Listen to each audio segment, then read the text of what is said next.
outdoor ski days. Yeehaw! That is some good news right there.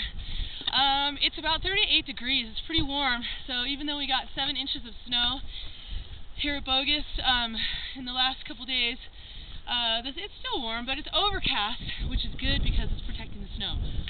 I just want to tell you, we're demoing some fatty skis today. I can't even see them with all the snow. They're Rossi S7s, and they're pretty nice.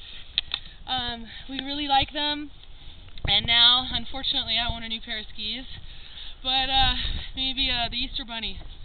I don't really believe in the Easter Bunny, to be honest, but anyway, we'll see what happens in the next little while, but demoing skis is pretty fun. So if you want, come ski. It's beautiful, and we'll see you later. Go Bogus!